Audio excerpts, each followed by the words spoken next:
Nerfers, my name is Jay, and today I'm going to be showing you some basic mods for the Nerf Sharpfire. So basically what I'm going to do is, we're going to dive down, I'm going to open this thing up. I've already, just for, laughs, I put in a 5 kilogram retaliator spring, and it works perfectly. It's from Orange Modworks. It works quite well, and, but the thing is that with this, the air restrictor is in the way.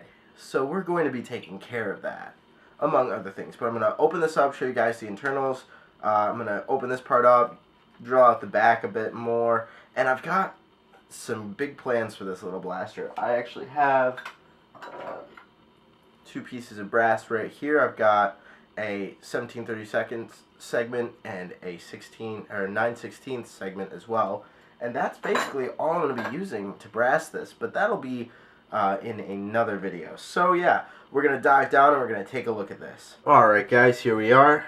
We got the top-down view of the blaster. If you're thinking of modifying this, you already know basically what the blaster looks like, because you have one. So there are 2 screws in here. Those come out. There are 4 screws in the back here.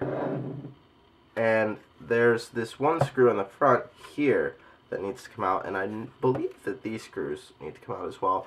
I'm going to try and take it apart without removing these 2 screws in the bottom here, but I'm just going to go ahead and unscrew it, and yeah.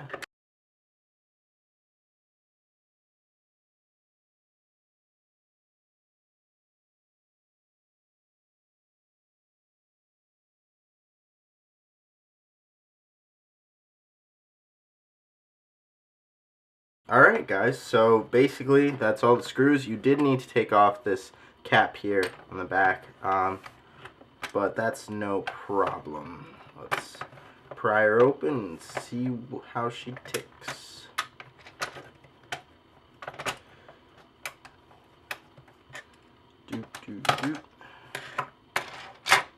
Alright, so it's a very simple mechanism in the back here. It's just a spring and a piece of plastic. If you want to connect the stock, you're going to want to keep that in place. Also, you're probably just going to want to keep it in place just for aesthetic reasons. So here we have a very nice trigger system, and the trigger catch is pretty sturdy looking for sure. We have this kind of clicking mechanism that brings the breech back at increments, and it kind of locks at increments. I'm gonna set that aside for now. That's the dart tooth. And then we have this plunger tube mechanism. I'm gonna actually see if I can pull this out. Alright, so first thing I'm gonna do is remove this whole mechanism, because this is, alright, there's no forward prime lock to begin with, so this lock is basically just added friction and nothing else. So I'm going to remove this because I want to try and make this whole setup as simple as possible, because I'm going to be brassing this, so I don't need that stuff. Let's remove the plunger assembly, and it kind of comes out all in one piece. And you can actually, yeah, holy cow, look at that. You can slide this entire piece right out, and that's going to make things incredibly easy, because right here is the air restrictor, and that's what we're going to want to get at. Oh, look at that, a little air release hole too. Well, we will have to plug that up in one way or another. We will be doing that. So yeah, so basically what we're going to do, I'm going to set this part aside for now. We're going to drill right through the back of this and punch that peg right out.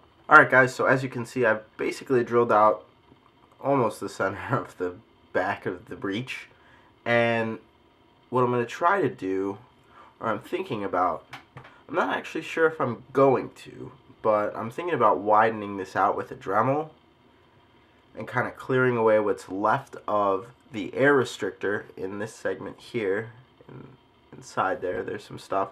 When I drilled through, I used a 1/4 size drill bit. It's pretty large, and it took the spring out with it. So hopefully yours will get the spring out and there's nothing moving around. The other thing I noticed, I'm just playing around with my brass here is this actually just friction fits pretty well. So which means that the breech tapers in a bit. So when you're blowing air through this, I noticed that there was air leaking, but it was not leaking out of the air release hole. It was leaking out of this thing right here. So I'm probably going to do something to patch this up just a little bit. Maybe put some E-tape on it or some hot glue or a combination of the two.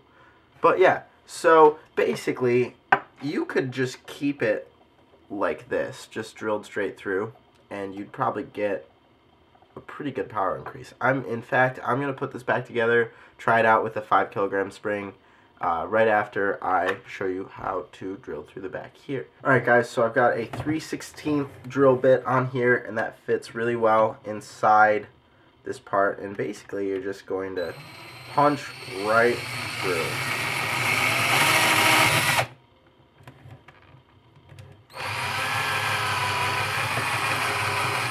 And then kind of grind it out on the way back just a little bit. Put it through again.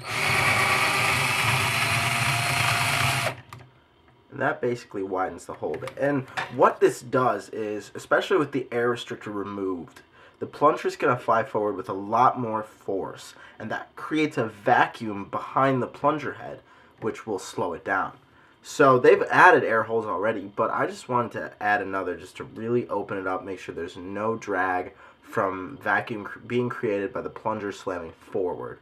So this is optional, but if you're going to put really strong springs in this, I'd recommend doing this, and I've seen a number of other people do this. Alright guys, so one of the things I noticed is that this little thing right here, the dart tooth, popped off when I was opening this up, and the little spring came out. But it's actually really easy to put back in as long as you don't lose this spring. So the spring bends backwards to this little post right here. Hold on, I'm going to zoom in. So it bends back to this little post right here, and then it sits like this.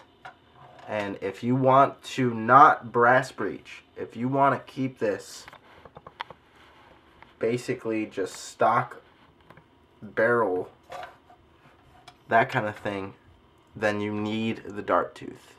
If you're going to be brassing this, then you will not be needing the dart tooth. But I will be showing you how to brass this in a later video. So now what I'm going to do basically is, since I took this breech, piece out, all of the grease that was on the O-ring has basically gone away, and I don't know why, but that can be easily fixed with a little bit of Orange ModWorks silicone grease. I use this stuff all the time, and I highly recommend it. It works quite well. And then you just slide this thing back into the breech, or back into the plunger tube. I seriously can't talk today, guys. I'm also like still kind of sick, so there's that. Alright, so it takes a little finagling, but once you get it, it works quite well. And it has these, it's important because it has these little slots, these grooves that it fits in, which is really nice actually. Keeps everything aligned perfectly, which is super cool. So yeah, we got that back together. Gonna go ahead and stick it back into its thing. Thinking of where it's going now. There we go.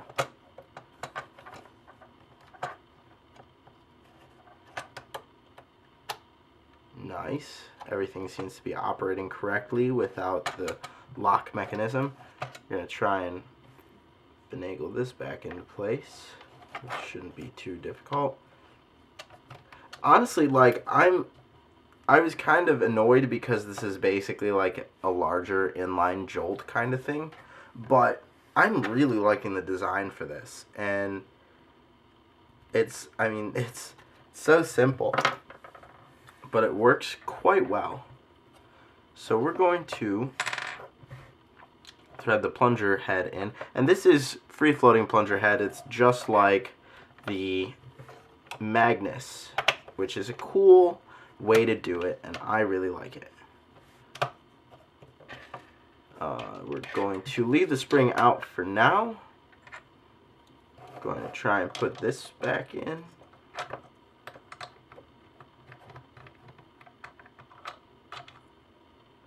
Always important to figure out which way it goes. There we go. Spring for it.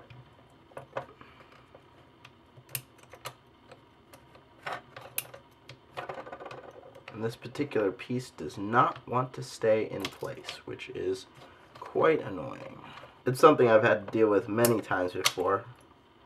And you got to be careful with this stuff because you end up losing springs when trying to fight with these things, because the springs will just rocket off into nowhere. Just be careful with this part, guys, because that's kind of just wants to do whatever it wants to do, and it wants to fly away. Alright guys, so what you can do with this is just kind of keep a little bit of pressure on here while you're replacing the shell.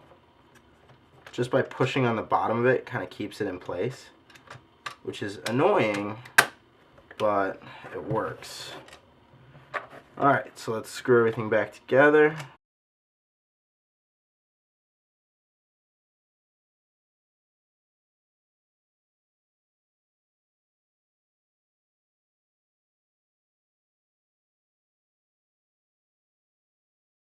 Alright guys, so she's back together, and let's take her back to full camera and fire her. Alright guys, so it's all done.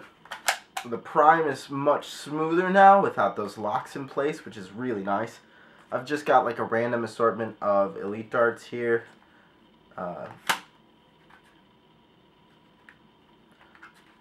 Seems to load okay.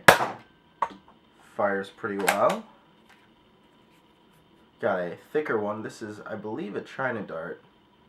Maybe not. I don't know. Firing. The power, wow, that's really good. I'm liking this quite a bit now. I mean, I liked it before. This is a fun little blaster to use, and it's going to be really fun once I brass it. Wow. Alright, you can hear how it's hitting the wall. I mean, it's quite a bit of a slap, so that's some serious power. And I just love hearing the spring ring out after it fires.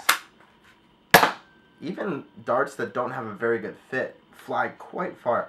So yeah guys, this is just with basic modifications, AR removal, spring improvement. I didn't touch the steel on the plunger. It seems really good as it is. I'm really excited to brass this. That'll probably be for next week.